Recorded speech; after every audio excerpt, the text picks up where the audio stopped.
వృషభ రాశి వారికి 9 మరియు 10వ స్థానాధిపతి శనైశ్వరుడు. వృషభ రాశి మరియు వృషభ లగ్నానికి యోగకారకుడు ఎవరైనా ఉన్నారంటే శనైశ్వరుడు. ఎందుకంటే కేంద్రానికి కోణానికి ఆధిపత్యం వహిస్తారు. ఆయన 11వ స్థానం మీనానికి వస్తున్నారండి. అంటే వృత్తి నుంచి లాభం. అంటే ఏమవుతుందనంటే 11వ స్థానం అంటే అసలు 11వ స్థానం నెట్వర్క్, ఫ్రెండ్ సర్కిల్, లాభం, ఫుల్ఫిల్మెంట్ ఆఫ్ డిజైర్స్, మీ కోరికలు నెరవేర్చుకోవటం, మీ యొక్క నెట్వర్క్ సంబంధించిన విషయాలన్నీ కూడా శని ఇండికేట్ చేస్తాడు. శనిని భయపడతారు, కానీ వృషభ రాశి వారికి లాభంలో ఉన్నాడు యోగకారకుడై. కాబట్టి మీరు అనుకున్నటువంటి కోరికలు ఏవైతే ఉంటాయో వృత్తిలో కావచ్చు, కెరీర్లో కావచ్చు, ప్రమోషన్లో కావచ్చు, ప్రాజెక్ట్ని సక్సెస్ఫుల్గా కంప్లీట్ చేయడంలో కావచ్చు, ఆ నెట్వర్క్ టీంని వాడుకొని మీరు ముందుకు వెళ్ళటం కావచ్చు, మీకు అప్రైజల్ రావటం కావచ్చు, ఇవన్నీ కూడా పాజిటివ్గా కనపడుతూ ఉన్నాయండి. మరి 11వ స్థానంలో ఉన్నటువంటి యొక్క శని యొక్క దృష్టి మీ యొక్క జన్మరాశి మీద కూడా పడుతుంది, వృషభం మీద.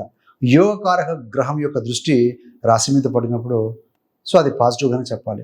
శత్రురాశి అయింటే మాత్రం శని దృష్టి మంచిది కాదండి. సో యోగకారకుడై లాభంలో ఉండి మీ యొక్క రాశి మీద దృష్టి పెడుతూ ఉన్నారు కాబట్టి డెఫినెట్గా పాజిటివ్ ఫలితాలే ఇస్తుందండి.